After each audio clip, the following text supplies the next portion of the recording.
welcome back to the Field Podcast with Chris Sear. I'm sitting here with Rob Bean.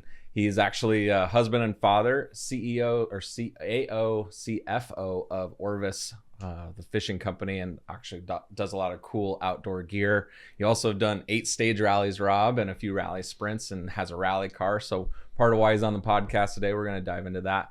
But also too, one of my advisors, and he's actually taught me a lot about business. So looking today to sit with you, Rob, here, go over some of your life and experience and what you've done in business, and just kind of see if we can glean some awesome little tidbits of information from you here today. Sounds great. Does that sound like a good goal? Yeah, absolutely. Perfect. So I like to kind of start my first question usually being around success, right? A lot of people have worked their life and they're trying to attain success. What would you say success means to you? I'm glad you started with a small question. Yeah. The success, I can think about it on a couple of different fronts, I suppose. There's professional success. Yeah. There's and there's personal success. Those are, I guess, maybe the two ways I would think about it. Let's start with professional success. For me, that I came out of college with an idea of what I thought I wanted to do with my career, which has manifested over time. Yeah. And it was relatively linear, which I understand is probably less common now than 50 years ago. People go, well, this is the job I'm going to have, and I'll proceed through my career linearly. For me, I got the lucky kind of draw of actually kind of progressing the way I expected to, or wanted to anyway, to a role, like you said, a CFO, a COO type role, for a business that I cared about. And that wasn't without hurdles and challenges along the way, but it was relatively linear. And that's been really, really rewarding. That's been an important part of my life, an important part of my identity. If I jump over to the other side on the personal end of it, that's the much more important one.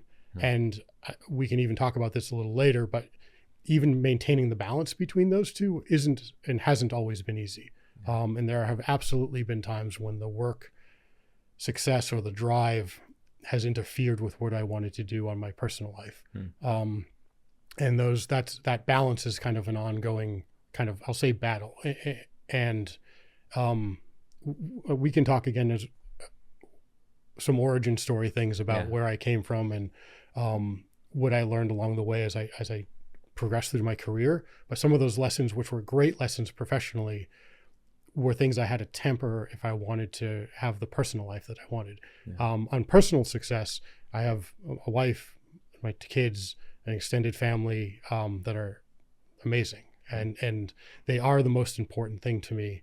And it's also at times hard to make sure that I'm prioritizing my actions that way. Yeah.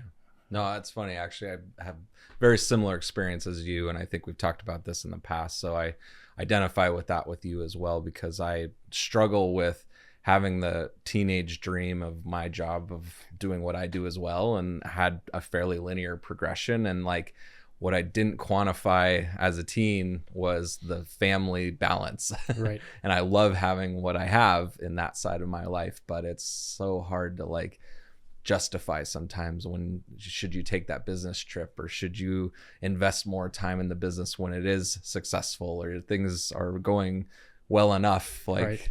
You know, how do you miss the things that, you know, in the family life, or choosing the family life, and now you know you're going to miss some of those things that you felt like for me, I felt like I've built my whole life to get the opportunity to go do that thing, and now I have to say no because my family needs me to be there. And it's, you know, I guess we're honored to have that problem and privilege. My boss, actually, the president of the company, his little daughter, she's I think in 3rd grade now, said to him, "Daddy, pressure is a privilege." And he's like, okay. But it was a heck of a message. And you're right. We are privileged to have the opportunity of great careers and great families, and just trying to strike a balance. It's a nice problem to have. Yeah. Yeah, absolutely. For sure. Perfect. Well, I'm definitely going to scratch deeper into this, and I appreciate that as a I don't try to softball the first question, because this is where we're heading, is, talking about how to get to success. And a lot of people struggle with that. And now it's still always a pursuit, right? You can't really attain it. No, absolutely. Every time you think you're at the hilltop, There's something else. You realize there's another rise ahead of you, personally or professionally. There's Right. more to come. Yeah. I have a teenager. There's more work to do. Yep, for sure. So let's take a step back into your history. So you were born and raised in Massachusetts? Yep, just north of Boston, suburb. Okay. Outside of Boston. Grew up there. Went to school, and then went on to University of New Hampshire for college.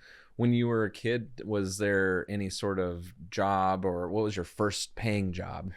It was badly paid. I delivered newspapers. Yeah. And it was a neighborhood route. Get on a bicycle, drive down the road, and Early morning. deliver papers. It was an afternoon thing, which worked well for me because okay. I'm not a morning guy. Yeah. Even then.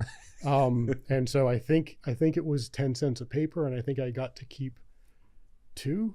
I forget. It was not a good paying job. It was too much work for the pay. But I had that and kind of mowing lawns right around 5th, 6th grade. Okay. Is when the paper route and mowing some neighbors' lawns kind of started. And since I know we'll get there, one of those, there are formative moments throughout your career, right? Yeah. You learn a lesson that sticks with you. Yeah. The first, I'll call it business lesson that I remember learning, other than don't deliver papers for 10 cents each, was mowing a lawn. So it was our neighbor's lawn. It had gotten overgrown. I'd been busy.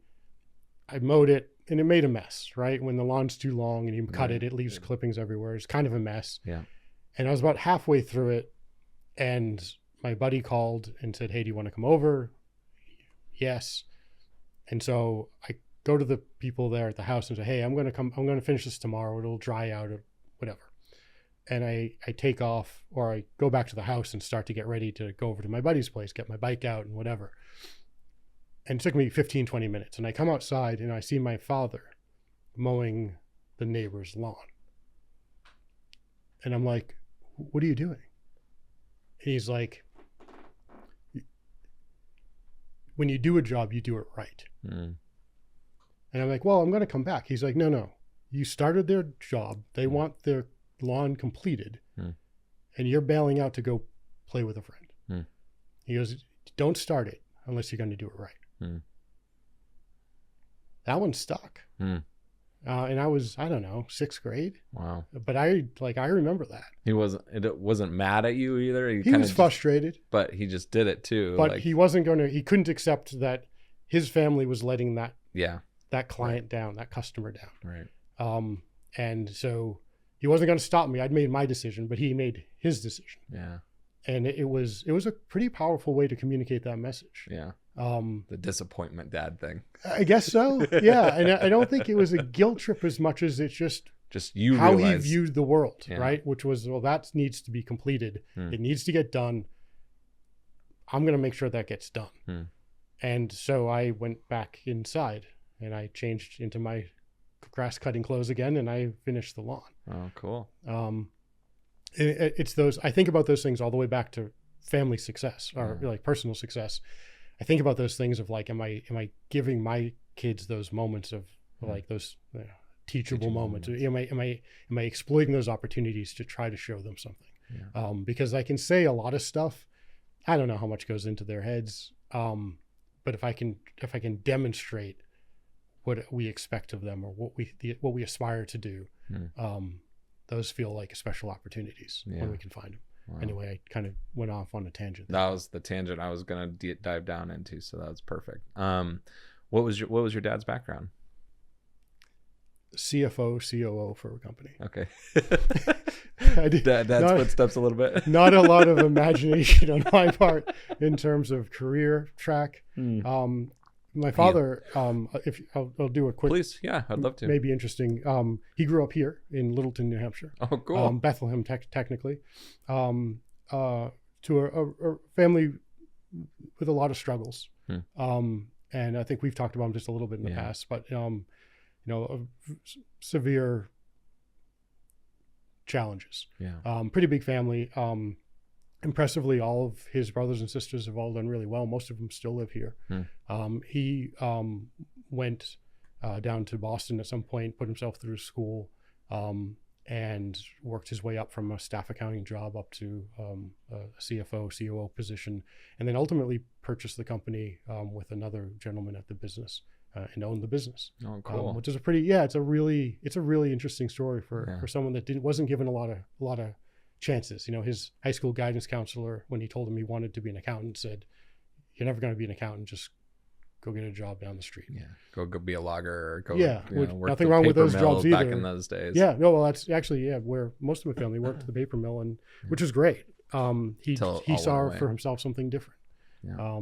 And so I learned a lot of lessons just by observing him. His perseverance. Yeah, it's incredible. That's awesome. I've been given every opportunity to be successful. He was given very few to be successful, and still was. That's impressive. Yeah. You learned your lessons from him, though. Like, he obviously got the opportunity. There's a lot of people who are exposed to awesome lessons and don't take that opportunity to use that as a learning moment and taking it in their future. What was did you actually were an employee of a company as like in your 18, 20-year-old range? So I was in college at that point. At that stage, I was in business school doing that kind of thing at UNH. And I had actually a number of jobs. One semester, I accidentally ended up with 3 jobs. I ended up working at the dining hall. I was a TA for a computer course. And then I started a job at a company called Cabletron, which I don't know if they exist anymore, but it was a technology company. And there's an internship, and they kind of kept, each job was better than the next, but I didn't feel right letting go of the prior one because I committed to something. And so I found myself like working 30 hours a week during the semester, like doing 3 jobs. I don't even know why. Like, it was just, they all stacked up. Said you were going to. Yeah. It just they kind of built on top of each other. My folks were like, "What are you doing?" I'm like, "Oh, well, I have these different jobs." Had those jobs, which were good, just in that experience of being in that space and having commitments and showing up on time and kind of putting myself in the right position. My first kind of real job, if you will, was coming out of UNH. I got a job with Ernst & Young, the accounting firm. So that was my first, I'll say, career step, if you will. How did college go for you? Was that something fairly straightforward and easy for you? Did you struggle? Like, how was college? College was great. So I'll take a half step back. I went to a private high school called St. John's Prep in Danvers, Mass. Okay. That was one of those, if you're thinking of the stepping stones of formative moments, and some of them they come in all different shapes and forms. Going to St. John's was a big deal for me. It was a school you had to test into. Oh, wow. You had to get accepted there. My mom started working at the flower shop to make a little extra money because it costs money to go. So they made a commitment, and I felt that commitment that they were doing things to make it possible for me to do this. It was a very competitive school. I was sprinting just to make sure I could keep up. I don't know if I missed a day of school in 4 years because I was terrified of missing a day because I would just fall behind. There are some kids that could just blast through it because they're super bright. God bless them. I was trying to keep up. That whole experience proved to me that I could do hard things. And there's a micro story in there, and it ties into rally eventually, which is there was a ski team there. So I skied and I was able to race. Everyone wanted to be on the ski team because it was great. That's cool. It was pretty cool, right? Like, I can run track or ski team. That sounds like a lot more fun. Right. And I got cut freshman year, didn't make the team, tried out again. And there's, in order to do this, there are several months of land training before you ever get to the mountain. And they did that because 150 or 200 kids would try out. Right. And it's just like, you got to get this down, right? So just for 2 months, you're just running laps around this campus. Oh, wow. And I tried out for sophomore year again, despite getting cut, because I'm like, I really want this, and I think I can do this. And I put up with all of the land training again, made the team, and again, one of those seminal moments of like, oh, you can do this, right? I wasn't the star skier by a far stretch, but I was good enough to make the team, and I worked hard, and the coach recognized it, and he gave me the opportunity. So jumping forward to answer your question around University of New Hampshire, it was a great education. when I got there, it felt easy. Yeah. Because high school kicked my tail. Yeah. I worked really hard in high school. Yeah. I built a lot of good skills. And so it wasn't easy, but it felt comparatively easier. Yeah. Most importantly, I met my wife. That was great. Nice. So that worked out great. Yeah. Yeah. Cool. When did you meet her? Freshman year. Really? Yeah. Freshman year, second semester, our English teacher put us together. Really? Like a group project? Yeah. We were in class all semester together, half the semester. And I've been paying attention to her. And I think she had noticed me, but we were both shy, honestly. I think the teacher recognized that we were like sneaking peeks at each other. And that's awesome. So she went around the room and did like, you two, you two, you two, you two, you two, you two, you two, you two. And so I'm pretty sure she stuck us together. Oh, that's cool. So yeah. Just go with that. Keep that story. I'm pretty sure that's it. Oh, it was pretty notable. Everyone was kind of like, okay. That's weird. Yeah. So yeah, I met her freshman year, and I'll tell the story. Why not? You can cut it out. I thought it was a summer fling. Yeah. I was like, cool, because I dated someone in high school, and I'm like, casual, we'll just hang out. It'll be fun. Yeah. Cool. And so my summer fling is running long. Yeah. At this point, we're on an extended summer fling. Yeah. I think it's going to stick. Yeah. Business school, met my wife, had a great time, learned a lot. School prepared me for the next step. Yeah. University of New Hampshire helps, they do college fair, or they do job fair type stuff. That's, Ernst & Young comes on campus, and the path was right there. I just had to charge down it. Yeah. No, I like the personal stories, interactions as part of this. So keep all that coming through. I like it. Tying them in. So yeah, it's perfect. So a lot of my questions were about the foundations of what you've learned and how that you've carried that forward. So you're doing a great job integrating that through your storytelling. Do you remember when you fell in love with cars and driving, and was there a point at which, you have a rally car now and you've done rallies, but was there a point was it in your younger years, or where did the love of cars come in? Yeah. No, it wasn't as a youngster. I was in the suburbs. I don't know. There wasn't a car culture to connect to. It wasn't on my family side. There wasn't really anything there. And so I do know the first moment that the light, just a little glimmer. It was in college. I remember this distinctly. We're in my apartment with my buddy, who actually I met in third grade. So we had an apartment together at UNH, and we're just flipping channels on the TV back when you flipped channels on a TV. And I think it was a Baja race of some nature. I don't remember the detail exactly. Sure. The big Baja trucks, right? Yeah. Massive suspension. Yeah. And we turned, we're like, whoa. And they're just flying all over the place. I'd never really seen anything like it. Right. And I'm like, that's pretty cool. And then we're watching, and this guy is driving this truck through the dunes and everything else, and he's flying. And this thing has been rolled and just beaten to hell, right? And he's coming through like a pit zone, and they're talking. They're like, okay, he can stop here and get some quick repairs. He's pretty beat up, or he can push through right now because he's trying to close a gap. And he's coming in, and the guy's slowing down a little bit. And all of a sudden, you could see it, they show the in cam, and he just shakes his head, and his foot's to the floor. Truck rocks off. The hood bounces up and flips off the truck, and he just goes. And I'm like, that's the coolest thing I've ever seen. That awesome. Is amazing. Yeah. I again, don't even know what event it was, but I saw this hood flipping over the roof of the truck, this guy barreling through this zone. And I'm like, that's just cool. Yeah. Didn't touch it from there. That was this thing that planted in something my, but in an my impactful mind. Moment. Yeah. I mean, the other thing that was important that happened in college is I met my buddy Jude, who you've met. Yeah. So we met freshman year as well. I think before I met Caroline, technically.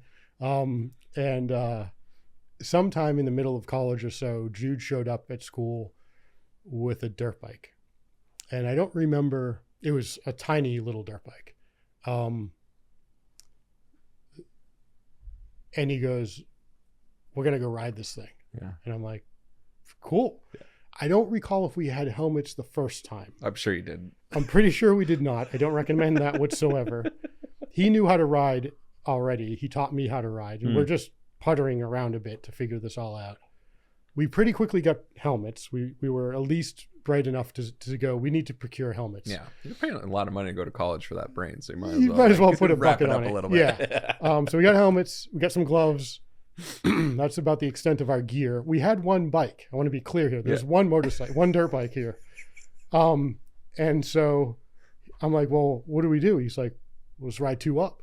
I'm like, okay. Because we don't have any history, training, or background here, right? We just 2 guys that go, this is cool. There's a whole bunch of trails outside of the area around UNH. So we'd load it into his Toyota pickup truck. We'd drive out, find the trail, get off, decide who was going to be in front and who was going to be in back on this tiny dirt bike. And then we'd go hit the trails and just start riding trails for hours. Then we'd go out Saturday morning, we'd go out for a few hours, ride around trails. We developed a technique. The guy in front kept his feet on the bike and did all the steering and shifting. Guy in the back was put the leg down if we're going to make a hard turn. So we'd be going around and the guy in front would go left. Guy in back stick his left foot out so he could whip the bike around. Right. We had an unbelievable amount of fun. It was cool. The stupidest thing I could ever imagine. And it was amazing. That's awesome. We progressed later I purchased a dirt bike so we could each have our own rather than riding 2 up, which is why we named our rally exercise 2 Up Rally. Right. I didn't know that story. Yeah. That's cool. I didn't know if I'd ever talked about that with you, but yeah, so that was like my first, I'll say, loose surface dirt experience. And if you combine it with the skiing, like there begins to be a trend over the course of my life, like was building eventually to getting into rally. Yeah. There's something about speed and loose surfaces and kind of a little bit of unstructured in the trees. And there's just something there. Yeah. But that was kind of how the bug got started. Nice. And then, so Jude and I rode, those couple of years in college. After college, he and I got an apartment together, had our dirt bikes out towards Nashua and New Hampshire, found trails out there and would ride out there together as well. That's cool. Yeah. Very cool. All right, let's go back to a little bit of after college. You went to Ernst & Young, and what'd you do there? I was an auditor.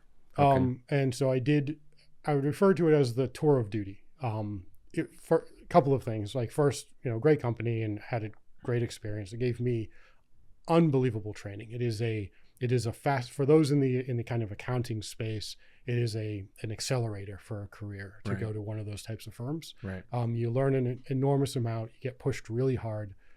You're with extremely bright people, and surrounding yourself with great, smart, energetic, interesting people we should talk about that more, frankly. It's a crucible. It's a big deal. And I felt it at St. John's, when I was like, okay, these are smart folks. I felt it at Ernst & Young, like, boy, I'm just trying to keep up. And I like that. Yeah. And ultimately we can talk about within Rally, but the only reason I'm in Rally is because of the people around me. Right. And the connections we've been able to make. So the classic business advice is surround yourself with people smarter than yourself, right? It is, and it sounds trite, but it's such a big deal. Yeah. I'll pivot back to that other story, but there's the book Good to Great. It's a standard text, if you will, for business, right? The first 2 chapters are about get the right people on the bus and put them in the right seats. Yeah. I feel like that's 85% of the job as an executive of a company. Yeah. There's a whole bunch of other pieces that are all important. And there's tons of skills and capabilities that you need to have. But boy, if you get those 2 right, you're in a really good place. Right. You're working from a position of strength. And so likewise, as I go Ernst & Young, that was my opportunity to learn how to be one of those people that people want around them, right? And so amazing training. You get to see a new business every 2-3 weeks or so at the type of clients that I was doing, kind of middle market stuff. And so every 2 or 3 weeks, you go into a business and you have to learn how it works. That was amazing. Loved that. That was exciting and interesting. I went to tech companies, manufacturing businesses, pharmaceutical companies. I mean, just all kinds of different businesses, and you just get to see how they work. And you get to meet a lot of different people. And that was really exciting. The actual work, not my thing. It was dull. Yeah. And I am not a great accountant. I was good enough. But I have no passion for that aspect of it myself. But you learn a ton. And at that point in your life, you had the vision of wanting to be the COO, CAO type of role. Like, this was clearly in your mind at that point a stepping stone, or like what was going through your mind as like, why were you willing to struggle through this? Yeah, that early, I knew the ultimate idea of being a chief financial officer was interesting to me. Okay. And so this is a very obvious first step. If you want to be a CFO and you can go to one of the big 4 firms now, then you do it. Yeah. You could also go an investment banking path as well, but like there's a couple of ways to go, but this is a clear accelerator in that direction. And so if some people love the work, and that's great. Someone like me, where the work was tolerable, but the experience was worth it. You go, I'll put in my time. Like, this is my apprenticeship. This is the work I need to do to get to where I want to get to. This is the sacrifice I'll make. And it's a sacrifice. I mean, the hours are significant. The work is hard. And for me, not super engaging. But the people, the businesses, the learning was plenty to keep me there for long enough to learn what I needed to learn. Did you ever think about making any changes at that point, or like career track wise? Yeah. I knew within 2 years that wasn't going to be where I stay. Okay. That wasn't my career track ultimately. Yeah. But the rest of it, the business part of it was, like I said, learning about those businesses, that was interesting. Yeah. I was like, yeah, this will be good. I just got to get past the heavy lifting here at the beginning.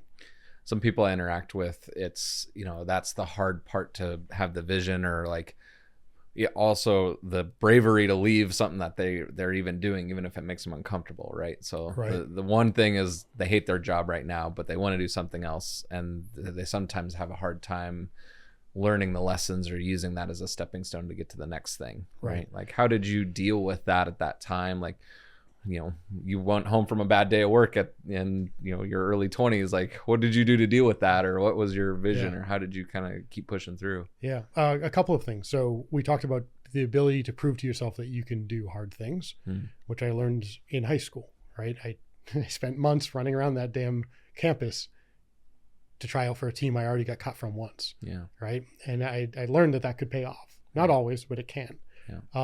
I learned from my dad, like, if you're going to do the job, you do it right. So I'm sitting at that desk going, this is the most boring thing I've ever even conceived of, but I got to do it. And I got to do it right. I got to put my effort into it.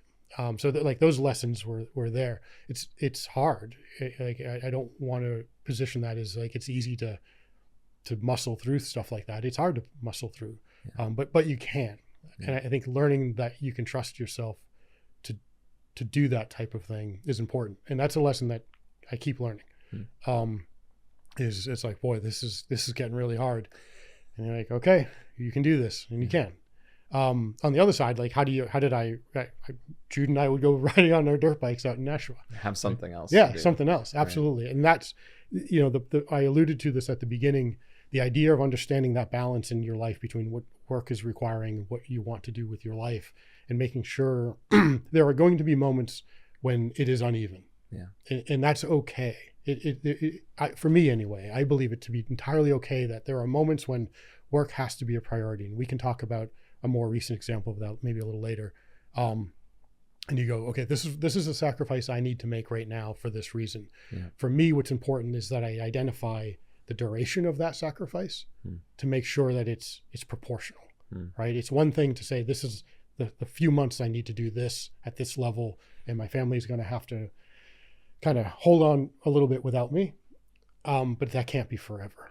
That for me, that doesn't work. Yeah. And so all the way back then when I was 20 something and I had a bad day of work, by the time I got home, most of it had already filtered out. And then Jude and I would go for a dirt bike ride. Nice. Which is great. Was Caroline in the picture at the time, or? Yeah, and it was freshman year in and you guys have been together ever since. Yeah, we're awesome. I don't know. I have to do the math, 30 years or so, one way or the other together, married for 24. Awesome. Yeah. Oh, that's really cool. Yeah. So when did the next job come? Like, when was the transition? How was that a tough one for you, or was it an easy kind of step into the next thing? Yeah. Very linear. One of my clients that I worked for as an auditor reached out to me and said, "Hey, we'd like to hire you." Oh, cool. Which is common for that type of role. It is. Yeah. It's not uncommon. And that's where firms look for some talent, and in the accounting firms know it's not for everybody, right? I'm sure my manager was like, Bean's okay, but I'm not sure he's going to be here forever. Yeah. And some folks were lifers, like they were clearly like, this is their thing, right? Okay. And so it's not uncommon at all for the clients to reach out. So they reached out to me and said, "Hey, would you be interested?" And I'd been there long enough. I'd learned the stuff I wanted to learn. The next step was another kind of tranche of things to learn and experience and grow into that were more specific to being at an audit firm, that I didn't think were as useful for me in the future. The client happened to be one that I liked a real lot. Which was? It was Business Express Airlines in Dover, New Hampshire. Okay. No longer exists. It got required by American Airlines, which is part of the story, actually. So I am consistently someone that says yes, right? Like it's an opportunity. How it's you a got thing. here to this podcast. It's kind of, right? Yeah. You call me like, "Hey, do you want to do this?" And I'm like, "Sure, why not?" And so, I was like, that sounds exciting. Sounds fun. I like the client. They're an interesting business. I know I'm not going to keep running here. I know this audit thing isn't my long-term plan. And so felt like a good opportunity to begin to transition into a more corporate type environment, or, out of a service firm. Happened to be in Dover, which was coincidental, but great. It's where Caroline was living. So that was great. And so I made the transition.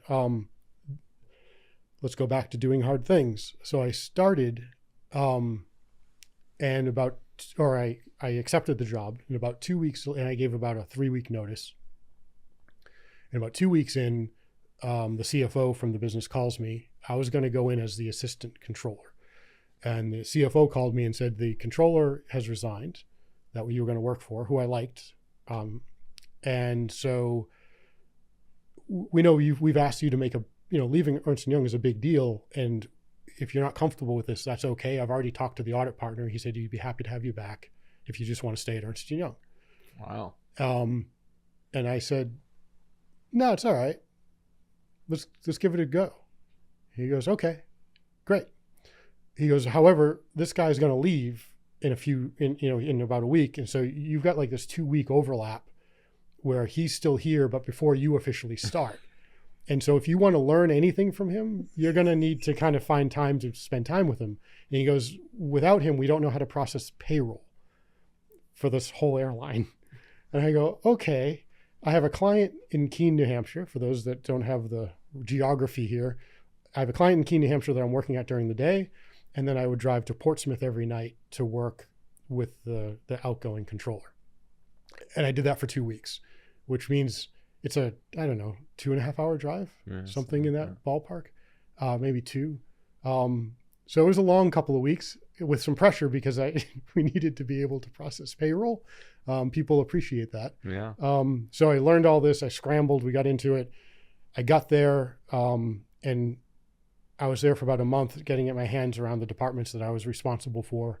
First time ever kind of leading departments, and I was responsible for 3, accounting type departments. And the CFO said, "Why don't we go to lunch?" And I go, "Great." So we sat down for lunch. He bought me a burger, and he goes, "Oh, we're selling the company to American Airlines." I go, "You've been there a month?" "I've been there a month." I go, "Oh, okay." He goes, "So you need to support all of the due diligence stuff that needs to happen so that they can complete the sale." I said, "Okay." And he goes, "And we're not hiring a controller because that just doesn't make sense. So it's just going to be you." I said, "Okay." And this began a insane kind of 365 days of like trying to keep the thing running, lead a department, more departments than I expected because we didn't hire a controller. And I was, 24, something like that. And support all the due diligence to sell the business to American Airlines. which led to me going down on a monthly basis to Dallas to meet with the internal board of directors for our business, which was now American, and reporting to them financial results and that type of stuff. It got real quick. Wow. I guess is the way to say it. Did you have any missteps during that time? The things like, now that you have all this experience, like, yeah, what would you have done differently in that period of time? Everything. Everything was wrong. Yeah, particularly from a leadership perspective, I had no idea, right? I was a couple of years out of college. I had 2-3 years of Ernst & Young experience, but that's a pretty task-oriented job. You're not leading people. Right. At those early, you're a staff 1, you're a staff 2, like you're just barely getting going. And suddenly I'm leading, for me at the time, quite a large number of departments: accounts payable, accounts receivable, treasury, FP&A, just the staff accounting team. So there's probably, I don't know, it's not huge, but maybe 30 people. And I did a horrible job leading them, at least in retrospect. We got everything done, but I don't think I empowered people the way I could have. I definitely didn't develop or train people the way I could have. I didn't lean on them enough. I did too much myself by a wide margin. And it worked. We got through it. I mean, we muscled through. There was one great mistake that I still remember. We did a very complicated budget. We had all these different maintenance bases throughout the Northeast. And so every one of those had its own profit and loss statement, basically, its own little P&L for each little business unit. Okay. And when we uploaded the whole thing, and remember, this is like 1998 or something. Okay. Right? Like, so different technology deals at the day. So when we're uploading something, so one of those got dropped and we didn't notice it.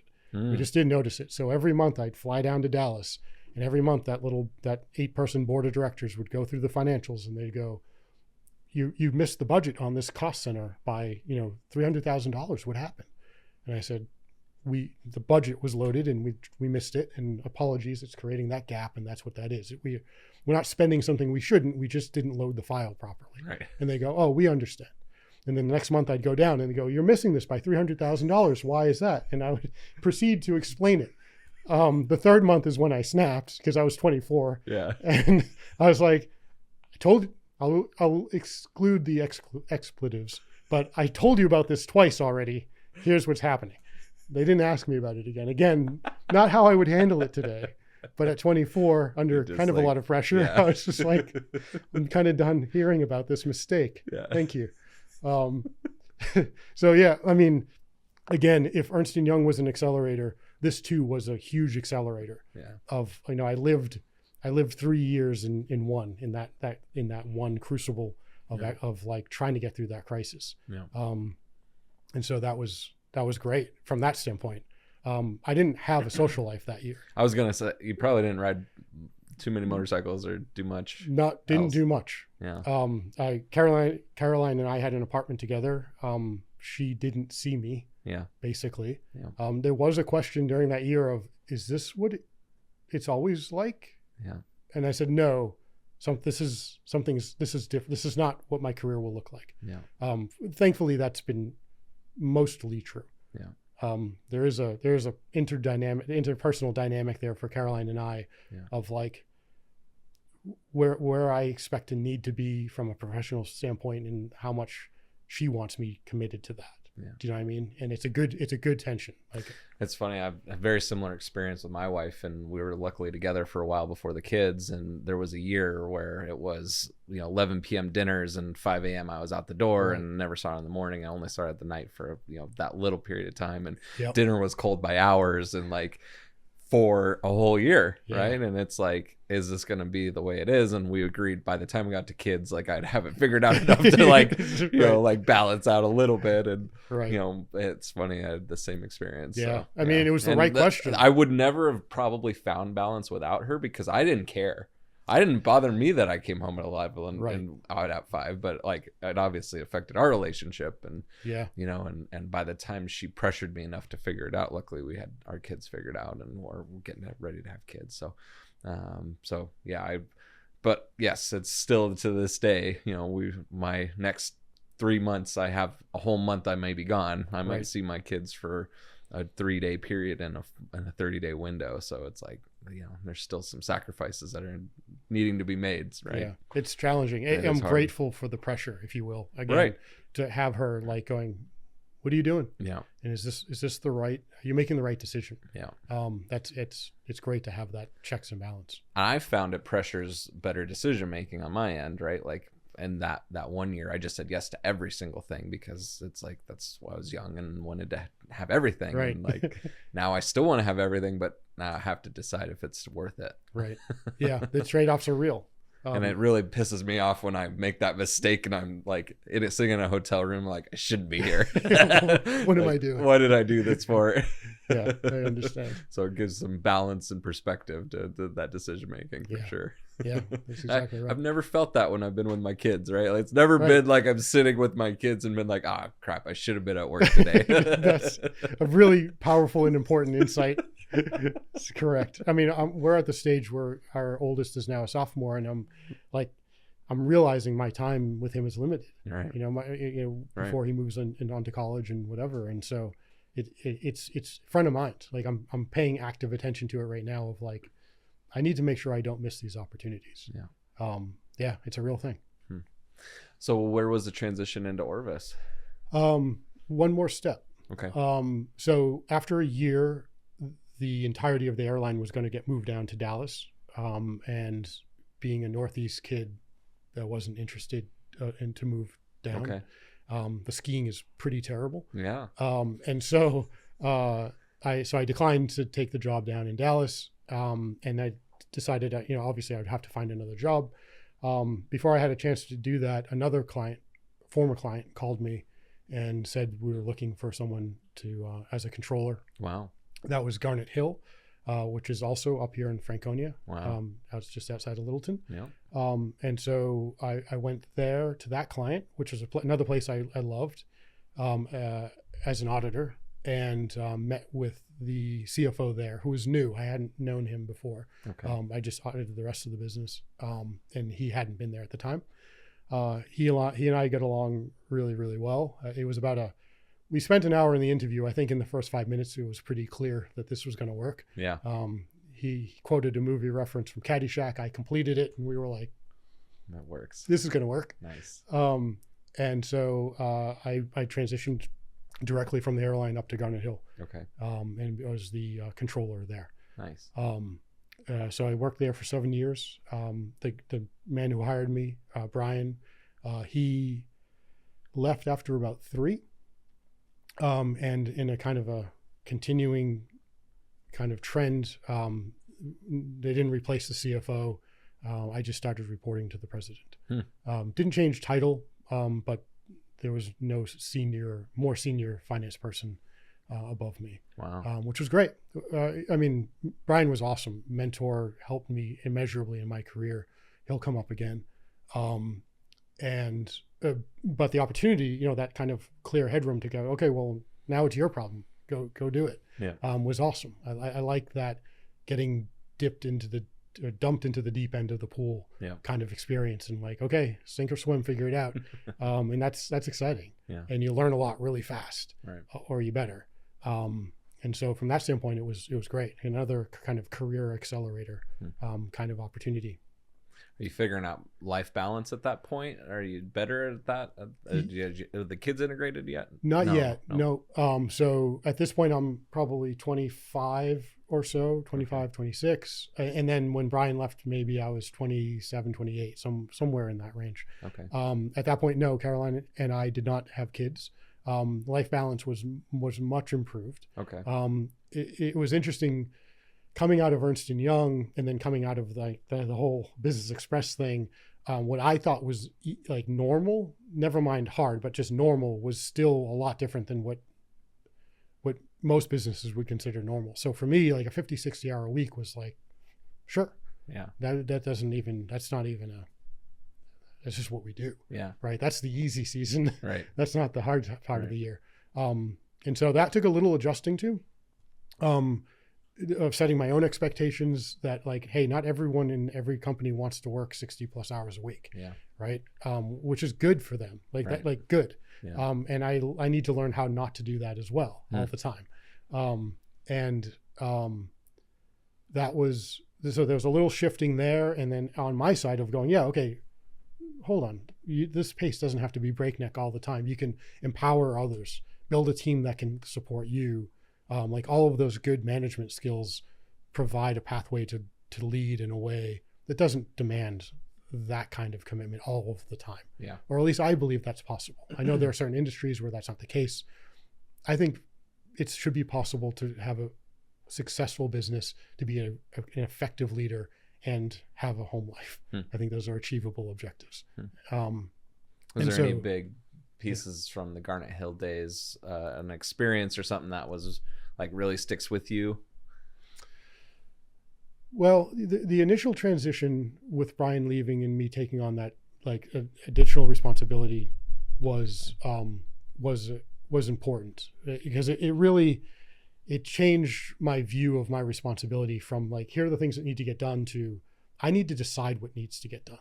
Does that make it? Do you see how there's a difference there? Yeah. And it's not just about getting things completed, but even understanding what should be analyzed or understood, or what parts of the business need support. It's when I went from working from a finance perspective to let me say that differently.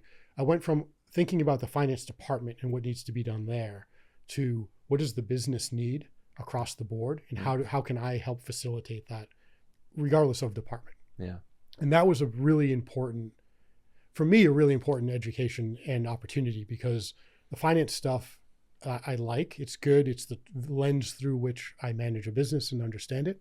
But it's not the most interesting part of the business. The interesting parts are kind of everywhere else. Yeah. And I like using finance to interject myself into those other parts of the business. But those other parts are actually what are interesting. And that has informed kind of the breadth of my responsibilities as I've moved on in my career. Nice. Finding those other areas to play in is one of the things I find really energizing and challenging in a good way. So that was probably like one of the, I learned, I'm sure, dozens of lessons, but that was a really important one from Garnet Hill. That's cool. And you worked with Jim Alden? Yes. So we have a pretty cool thing here in Littleton, New Hampshire, the world's largest candy counter, right? I am aware. And so tell us about that, and like, what did you do with him? And he left to do that while you were at Garnet, or? He did, yeah. Yeah, so I think that's a cool story about our little region up here. It is. I mean, it's very cool. I'm trying to think of which stories are appropriate to tell about Jim.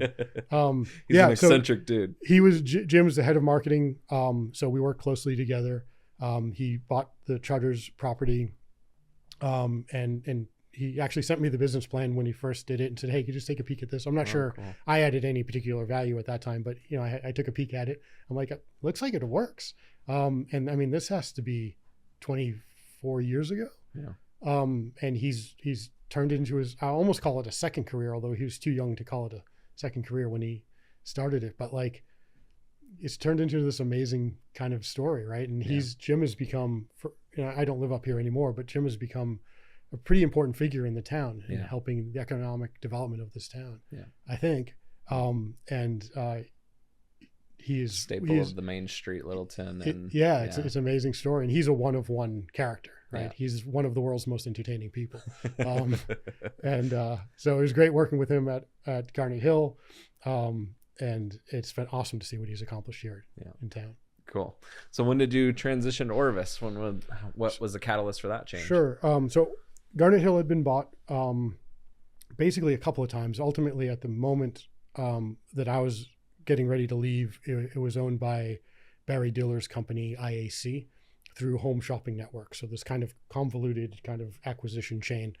And I'd realized I'd gone from this like helping run a business to reporting up through 3 levels of finance structure. Wow. And so it just wasn't that interesting. Yeah. Right. And again, that type of work can be great for some folks that are like really focused on that space. It just wasn't where my interests lie. And so I hadn't started actively looking at all. I got called for something down in New York. J. Crew had called. And so I interviewed there. and Caroline and I decided that we couldn't quite make the New York City thing work. We still didn't have kids, and it was like, this could be fun for a couple of years. Yeah. But we both knew that wouldn't be where we would land forever. Yeah. And the more we thought about it, the less it felt like us to be in the city. So I didn't take that job. But around that time, I got another phone call from Brian Gowan, the Brian who had hired me at Garnet Hill. He had gone over to Orvis and was the CFO at Orvis. Oh, okay. And he said, "Hey, Rob, I need a controller." And I'm like, "That sounds interesting. Tell me more." And he's like, "Well, here's the business. Here's what we do. There's all these different aspects and pieces of it. We don't have a real FP&A function. I need you to bring that in here. So it's time for you to move over here." And I said, "Cool, let's do that." Huh. And that was pretty much it. Wow. And so that brought me and Caroline over to Vermont. Cool. Yeah. And you've been there ever since? I've been there ever since. Yeah. Yeah. Started the family and Did built the whole business. thing. As he has repeatedly done, Brian left after about 3 years and ditched me. I think I'm beginning to think it's me, not him. He's just kind of like, I've had enough. Tired of Rob Bean. Of Bean, yeah. So again, but I mean, he did it twice for me. He set me up for this perfect opportunity. He recommended me to the board of directors to be the CFO. So in May of 2008, at a board meeting, I was made the CFO. The board meeting technically was my interview for the CFO job. So I'd been at Orvis for 3 years or so as the vice president corporate controller. And Brian said he was leaving. Our CEO at the time, Perkins, one of the shareholders, came into my office and said, "I'd like you to apply to be the CFO." I said, "That would be amazing. I'd love that opportunity." He goes, "Well, I think the best way to do this would be for you to present at the next board meeting." And he's like, "That'll be the interview process." Right. I said, "Great. That sounds like no pressure at all." Right. And he goes, "Why don't you bring your wife too?" I'm like, "To the board meeting?" He goes, "Yeah, it'll be great. We're going to be on the Cape." And Caroline is 7 months pregnant at this point. Wow. So we're down on the Cape. She's pregnant. I'm up all night, like studying every slide so I could like know every possible question that could get asked. Yeah. She's like, "Why are you so like wound up?" I'm like, "This is kind of a big deal." Like I need not to screw this up. Yeah. It's kind of everything we've talked about me building for. Right. And she's like, "Yeah, okay, I'm going to bed." It went well. I got the job, and it kicked off an interesting year because my oldest son Cooper was born that August, and the Great Recession of 2008 started roughly September 21st or so, whenever Lehman Brothers. Right. So I was this newly minted CFO of a retail business right before the largest macroeconomic event in the last 50 years until subsequent hit. So that was an interesting. So we talked about at the beginning. We talked about like the work-life balance thing and how challenging it is. And I believe there are moments when it has to swing either direction. Yeah. That was a moment when it was very difficult, but I'm like, it's going to have to swing a bit towards the work piece. And Caroline, I'm going to do everything I can to help with you with Cooper as a newborn who was fussy as heck. Right. But the business is going to demand this of me right now. Yeah. And I have to do this. And she was amazing, super supportive. Yeah. But it was not a lot of sleep that year. Wow, that's amazing. What lessons did you bring from 2008 into like the COVID challenges? Great question. Because COVID was a plussed up version of the recession. Right. At least it was in our industry. So it was the same. Well, not same, but there were similarities, but it was a much bigger scale. And one of the key lessons from the 2008 experience was to act fast, to act confidently, like with decisiveness. Yeah. Fast, decisively, clearly communicate well, both to your internal constituency, your employees, and your, say, banks and banking relationships and things like that. Be forthright, clear, decisive, and work fast. It isn't going to, you have to assume it isn't going to get better. Yeah. And so if it's not going to get better, what are you going to do? And that leads to some very difficult decisions. Yeah. And that isn't any fun. The pressure and the work in its own way is exhilarating in a certain regard. Like the stakes are high. We'll talk about rally later. But the stakes are high and it's real, and that brings kind of focus and purpose to the work you're doing. But there are some very difficult decisions that have to get made in that kind of circumstance that I don't enjoy. Right. By the having time to make them, right? Like obviously you learned through 2008, you have to make those decisions quickly and then live with it. Exactly. Yeah. And I mean, I've coached you in a similar manner on some points, right? Yeah. Where very similar. you just have to take the action. And if it gets better faster, that's great. Right. But if it doesn't, you have to be prepared for that. Right. And so, when we met with our banks in in January of 2009, we brought them in. We had been talking a little bit, and we brought them in January because October, November, December, peak season. It's just kind of do what you can do. Brought them in, and we said, here are the 10 major areas of action we're going to take: control costs, manage cash flows, all the different things.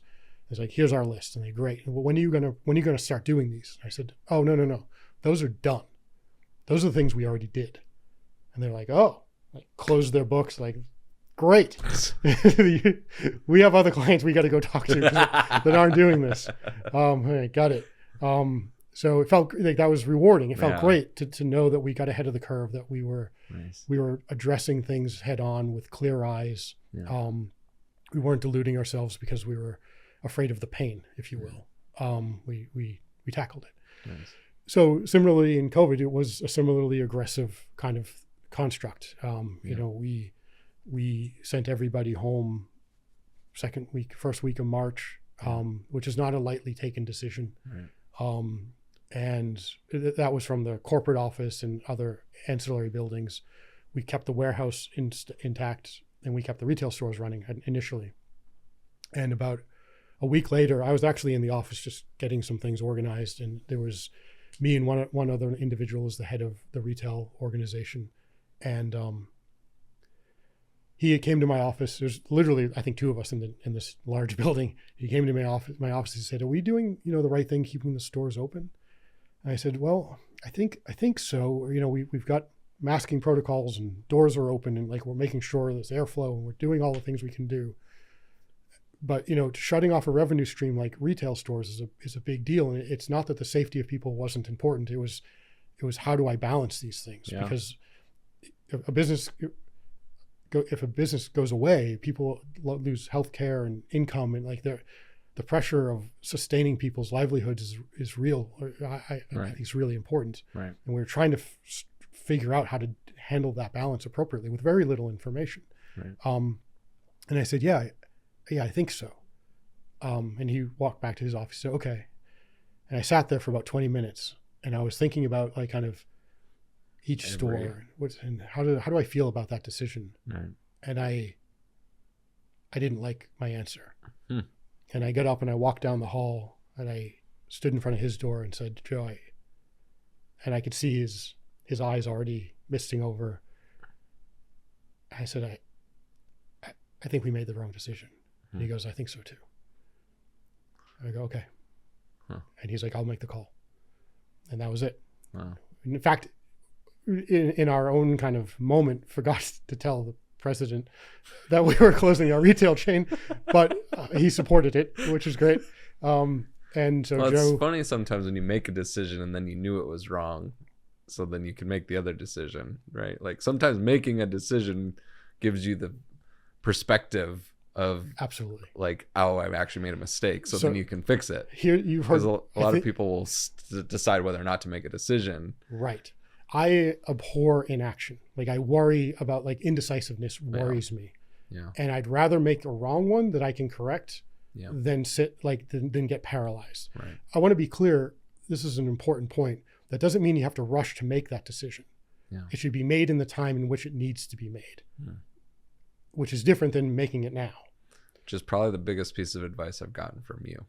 Is that right? Yeah. Yeah. Because I've had struggles with when I make a decision, I make action. Whereas I make a decision and I can wait on the action. And I've struggled with that because I've been in leading such small companies where typically the decision point is the moment of action. Right. Whereas Team O'Neill's growing to a bigger company now, which is awesome, but I can make a decision that has the actions in 6 months. Right. Right. And I had never operated that way until actually you coached me on a few big decisions I had to make in the last few years. Yeah. And like, that was one of the biggest things I gleaned from you. I'm glad it helped. Yeah, no, Yeah. it did. It's huge. And it affords you, knowing when it matters that you make the decision, affords you an opportunity to change it even before it's in place.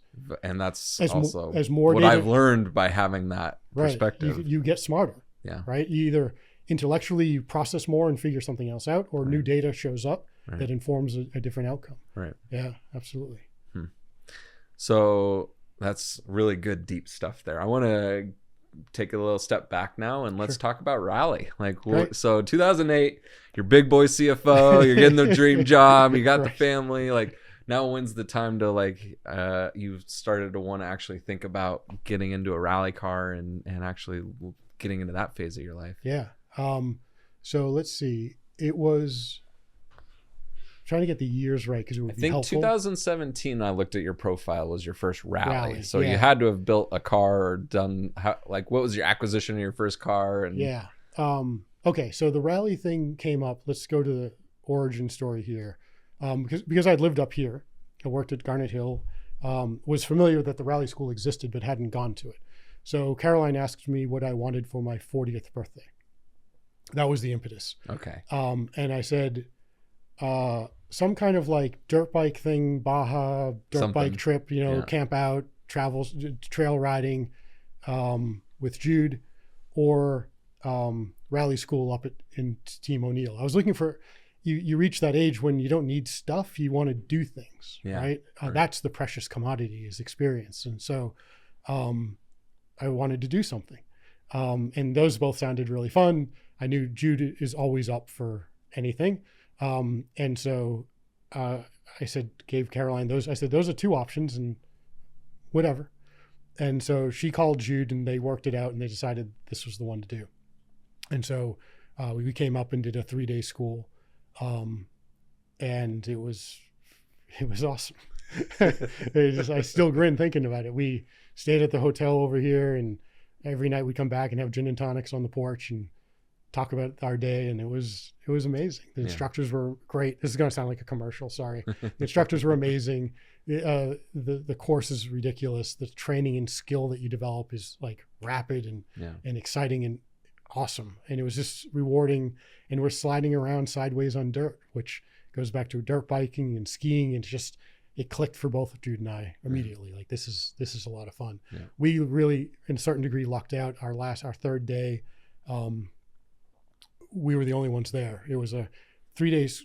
The day 1 and day 2 were pretty full. Day 3 was just Jude and I. Yeah.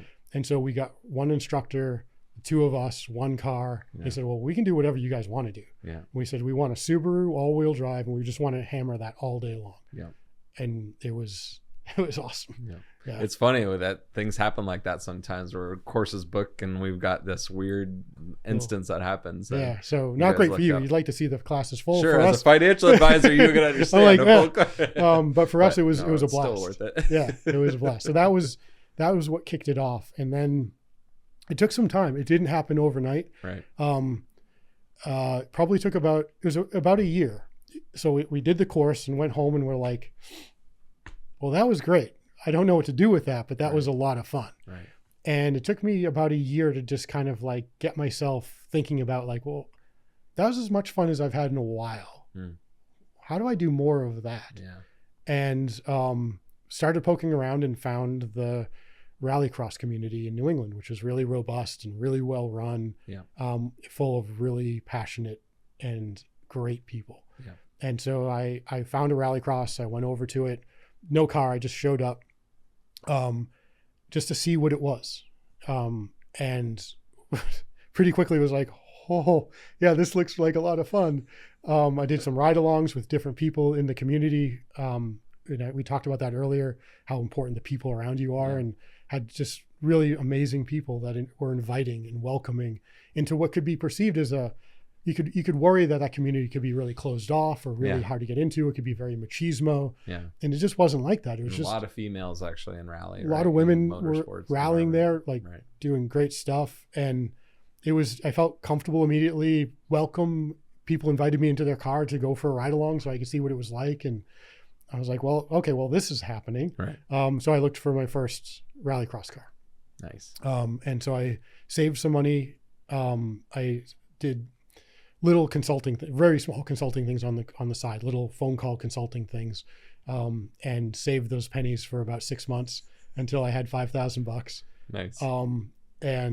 And that was able to buy a car from it was one of those cars that had been passed around throughout the community. And what was it? It was a red Subaru, 2004 Subaru Impreza. Nice. And I think there have been like 7 owners within the community. And I lucked out. Who did you buy it from? I bought it from Manu. Okay. And the perfect person to buy your first rally car from. He loves teaching. He's got a huge YouTube channel, and if Frog Racing, you guys should look him up. Right. Amazing human. His wife is amazing. They're welcoming. They want you to succeed. They want you to have fun. Yeah.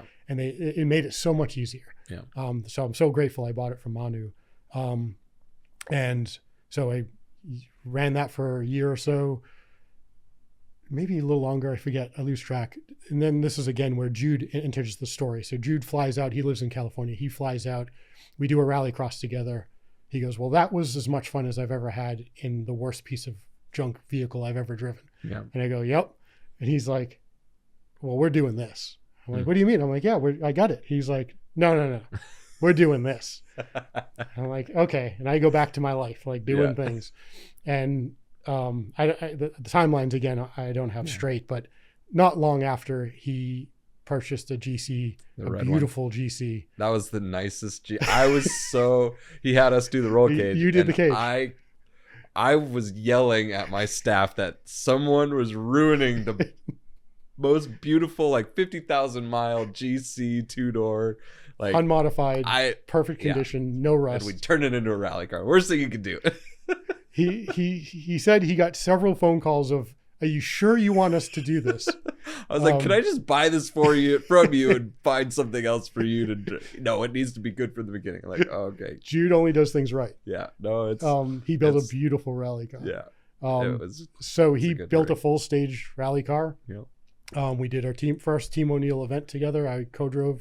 Actually, the way we do it at Team O'Neill is he would drive 2 stages. I would drive the third one. Yeah. He let me get some seat time, and we were shouting notes at each other. We were messed. We were all over the place. Had a ridiculously good time. Yeah. Big stupid grins on our faces the whole time. Yeah. And that kind of kicked off the stage thing. So we finished that, and then like I said, he lives out west, so we did Prescott as our first full stage rally. Yeah.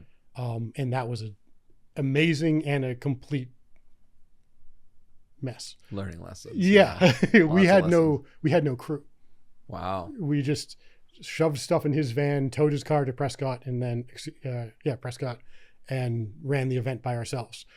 For those that don't know, the Prescott event is really spaced out. Yeah. So you can have hour or hour and a half long transits between stages, and service time is still like the 20 minutes. So we'd show up after commuting for an hour and a half. We haven't eaten all day. We have no water. Yeah. We don't know how actually to repair the car particularly well.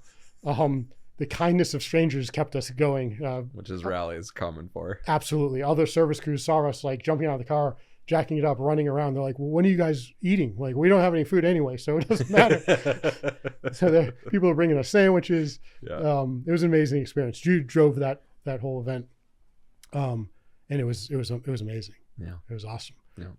And exhausting. Yeah. And all like the things. a massive challenge, right? Like most of us are attracted to rally because it's just so impossibly hard. And once you do finish, did you finish? Oh yeah. Yeah. So finishing your first rally, like that's such a huge accomplishment in itself. It's a huge thing. We felt like king of the world, and it couldn't have been more fun. Yeah.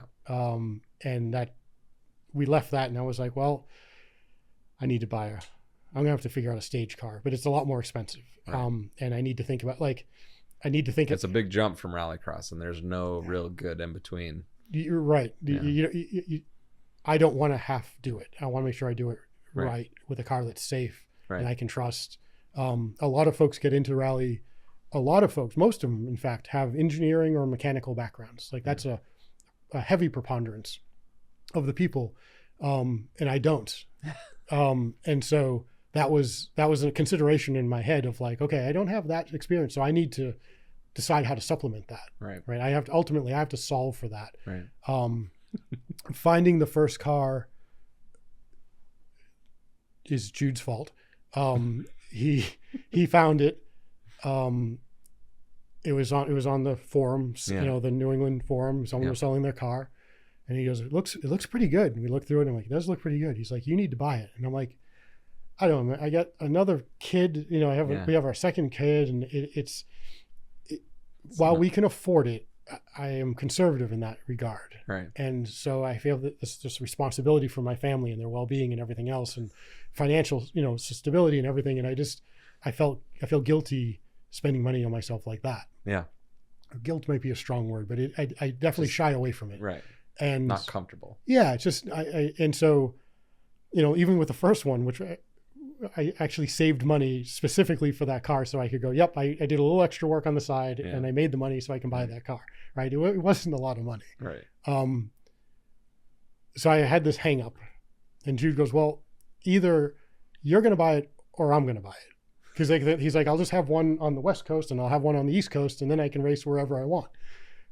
And I'm like, okay, I got it. I'll buy it, which was his way of bullying me into buying it. Right. Which is why he's a great friend. And he knows better for you than you know for you. He does. I accept that. He knows that. He does. It's been like that since college. And so I'm like, yep, okay. And we bought the car. And so, bought a fully properly built stage rally car, had run some races, had actually done really well. It's a very good car, very stable, and very solidly constructed.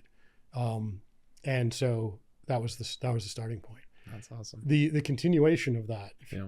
Oh yeah, I want to get there. Okay. Yep. So we got the car and go, okay, well, what do I do now? And so you were running Rally Fest. Yep. Summer event up at Team O'Neill, where you open the facility to anyone, to the public, to kind of just see what goes on out there. Yep. Yeah. And part of that, you do the slalom course, rally cross at the top of on the north end there. And I'm like, oh, perfect. That's the shakedown opportunity. We can drive the car and get a feel for it and play around a little bit. And we used it as a testing opportunity, basically. Yeah. My other friend, Derek, who had done some rally crosses with us with the other car, I asked if he'd be interested in co-driving if I ever got a stage car, and he was. So he and I came up and got here when the lights came on, and stayed until you kicked us out, and just ran laps all day. Yeah. But the important part of that story was there was this clunking sound that we couldn't identify as we were doing the thing, and we're like, boy, I don't love the sound of that. What's that? And so we had pulled off at a point, and we got under the car, and we're kind of trying to figure out what this sound is. I'm useless. He's not useless, but he's not a mechanic. He is an engineer. Yeah. And so we're trying to figure this out, and someone comes over and goes, how you guys doing? Good. What's going on? Asks us what we're trying to do. And he goes, oh, I know what that is. Yeah. It's this, the hangers need to be bent down a little bit. The exhaust is banging on the floorboard. No big deal. Little bend and it'll be fine. Oh, great. Thanks. How do you know? He goes, well, I built the car. Oh, nice to meet you. And thus began my friendship with Keith. Yeah. And who has become a great buddy and friend, and he is my crew chief. On the Verge Racing, right? Right. And he does service crew work, and his daughter, or is it his both, daughter? Son and daughter both race. Yeah. So he's pretty awesome. Yeah. Yeah. Yeah. An amazing human. Yeah. If we put all the rally stuff away, I think I've learned more from him than almost anyone. And not only from a mechanic's perspective, but even as a person, he's a really, really cool individual. feel lucky to have met him. It was a really fortuitous moment. I didn't realize you met him at the school. Yeah, That's he's cool. just he's like, oh, I built it. He built a hell of a car. You know, the thing doesn't break until I do something stupid with it, which I've done. Right. But having kind of tying that back to like, I'm not a mechanic. I'm not mechanical by nature. At this point, I've learned enough to be helpful. Yeah. But, you know, as you, and I know this is a real sport when you're out there. Right. And I want to be as safe as it is possible to be. Yeah. And I didn't trust my own wrenching for that. I got really lucky in finding the right person that I can trust more than myself. Yeah. To go, is the car good? And he goes, yep. And I go, great, off I go. And then you'll go at full commitment down the stage and know that I'm okay. Yeah. And if he'll tell me if I'm not. He'll go, nope, you can't. You know, this or I need you to do this. Yeah. But I defer to him. He's got the red card. Yeah. And he goes, the car can't go, then I'm not going to send you. Yeah. Okay. Yeah. And I trust him implicitly. So what lessons have you picked up from Rally that you've been able to bring over to the business world, or what things did you take from the business world that you brought over to Rally? That's a really interesting question. Well, we talked about community, and we talked about kind of that the Good to Great book, right? Yeah. There's right people in the right seats doing the right job. Right. And so from a business perspective, in the Rally side, there is the equivalence of that community that helps you, and who do you reach out to for help? I won't say you can't do it alone, but boy, is it a lot harder if you don't have that community. It's not as enjoyable too, right? Like not at all. Definitely half the fun. I haven't raced in a couple of years now. We can get to that too. Yeah.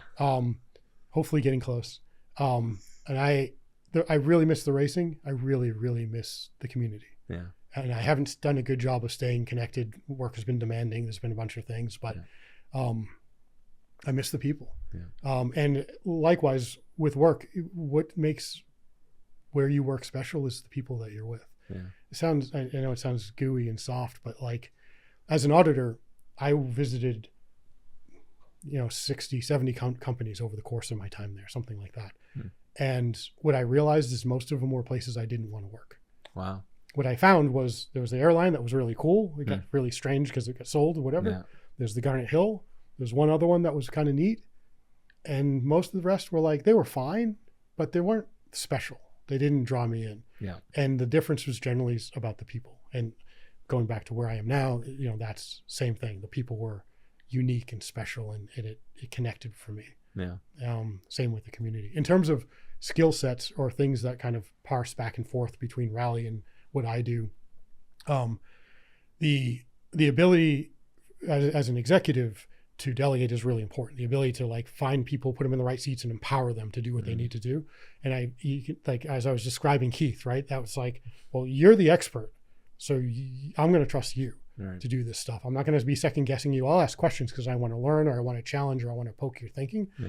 But I am comfortable deferring to people that know more. And so in Rally, that's almost everybody. Yeah. And I trust Derek with his calls on the notes. And even his driving strategies, like he'll coach me. He's as good a driver as I am or better. And he's really good as an engineer. He processes things differently than I do. Yeah. I get into rallying because I like to drive. Yeah. I like the feel of speed sideways. Right.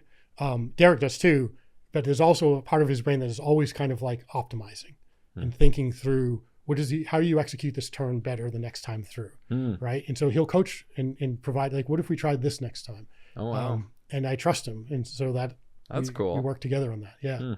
It's a really good co-driver is a driver coach. So like he does it naturally. That's really cool. It's awesome. It's super great. And Jude does that as well. He's kind of like me, not great with notes. Neither of us are great with the notes. Yeah. Jude and I, but he is a great driving coach. So if I drive with Jude or I drive with Derek, I'm driving better because they're coaching as they're doing the notes. That's really cool. Yeah. Huh.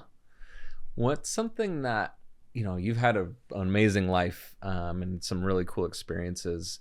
When someone says that you're lucky, how does that make you feel, and what's your response to luck? Sure. I love this question. I have a couple of different answers about this, I think.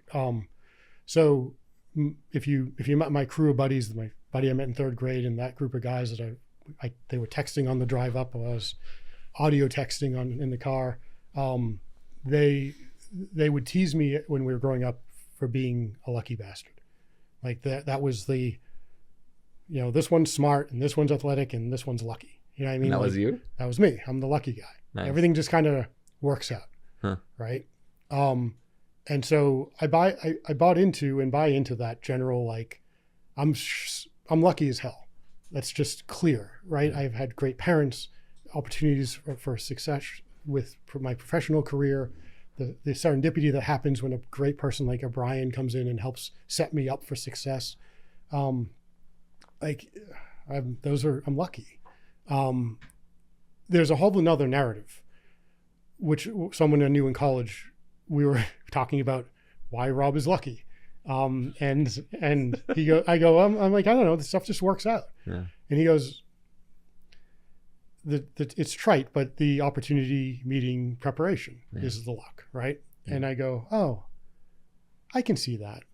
Like, I can see how I've put myself in positions that allow for the opportunity to present itself that I could take advantage of if it shows up. Right. I can see that. On the other hand, there's just also fortuitous things happen. Yeah. There are some people, and I think it's the nature of your question, view luck as dismissing what they've accomplished. Mm. And for me, it's the other way around. Mm. I'm grateful for what seems to be a lot of lucky things going the right way. Yeah. No, my question comes from the fact that I think a lot of people have lack of perspective on the sacrifice and hard work to be lucky, which you kind of narrated through there. But for me, it's, when someone says I'm lucky, it's hard to sit there and coach them through all the things that allowed for that, right? Yeah. The sacrifice and the willingness to change and the willingness to be in a position to have all these things, right? Yeah. Where a lot of people do struggle with that, I think. Yeah. And so, I like to ask that question because I think a lot of people that have the opportunity to get in a rally car or even come to Team O'Neill as a customer, there's a certain financial minimum, and you have to have found a way to pay for all these things. And so, luck might have played a part of it, or, it's just constant sacrifice and struggle, and, you're just getting to see the very cream at the top. Right. It's okay to make it look easy. Right. Even if it isn't. Right. Yeah. There may be people where everything lands in their lap. Yeah. I don't think that's the majority of folks. Well, and I do want to make it clear, the point of this podcast and the point of what I try to do in YouTube and my media and content is I want to create a path for people to replicate, right? And I want to find idols and people that, there's a lot of really cool top end motorsport people, and their content is all about how unrealistic it would be to be them. Right. Where my content and what I'm trying to portray is that I'm really normal. Right. I did not do well in college. I didn't do well in business. I just never quit. I think that's my biggest, key to success. Right. Like, I just sat through it and struggled through it and found a way, and here I am. Yeah. So it's like, if you want to expand on this, the idea of what it takes to get into rally, we see it. You see it even more than I do, but we see it throughout the whole New England community that I've been part of. There are people in all aspects of socioeconomic interests and capabilities that are able to participate at different levels. Yeah, that's a very good point. And if you're really committed to it, no matter where you are, there is a path. Yeah. And like, even for myself, I took a year before I started buying a rallycross car, which I could definitely afford. Yeah. It's the path I chose to take, right? But I can think of a bunch of guys who are now doing full stage rally, that are working hard to make sure they have the money and the means to put a car together that is safe and effective and can work, and they do it. And it's a measure of commitment, right? How much commitment do you want to put into it? Right. And it's okay for that to vary. It's okay to go, I got to rallycross and that's great. The next step is kind of big and I don't want to get into it. Right. Well, I think it goes back to what we've talked about in our success in business is like, what other sacrifices did you make for that? Right. You can't have no money build a rally car program and also have 3 other hobbies that take all your time and money, right? Like there's sacrifice. There are sacrifices. So, you know, in my circumstance, the trade-off was more work, right, and less free time. Yeah. Right. I committed a certain degree of my life to my career, right, in a way that would allow me to have the wherewithal to be able to do certain things. right, Right. Yeah. But there's other ways to do it too. right, Right. That's just the path that worked for me. right. And that's what I'm definitely looking to highlight here is you have your way, and we've had some of our other guests have totally different ways in, and they've all but gotten to at least taste that goal of some sort of motorsport dream. And just so I've done 8 amazing. events over 10 years. Right. Right. It's been at least 10, probably a little longer than 10 years that I've been, like, from the moment I took your class to the moment to today. Right. That's not a ton of events. Right. Right. And I didn't, and that was totally okay. Right. If I can do an event or 2 a year at the stage level, and I can do a couple of runs up at the sprint level with you, and I can do some rally crosses on the weekend, like that's an amazing year. Right. Yeah. The other piece I'll highlight, just to go back to when we talked about it, was simply that the idea of building the team you need around you, right? I needed a mechanic, but not everyone does. Yeah. Right. What do you need to support your program?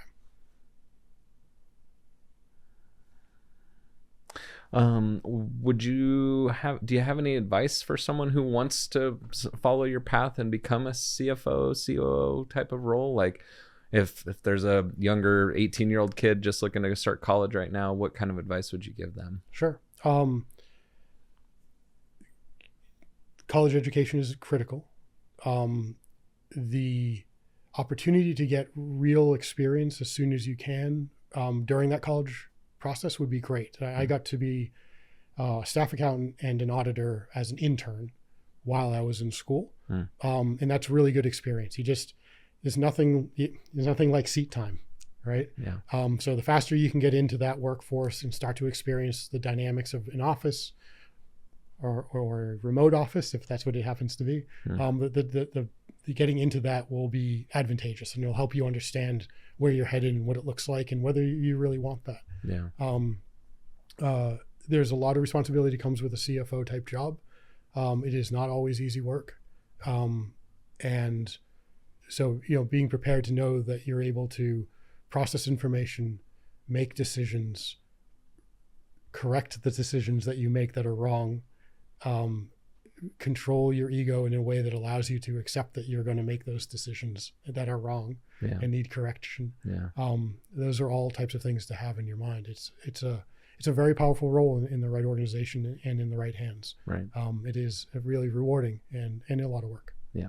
All right, Rob. Well, that was amazing. So if someone wants to follow you or connect with you, is there a good way for them to do that? Sure. I can be reached, email rob.bean13@gmail.com. Awesome. Probably the best way to get in touch with me. I have an Instagram account.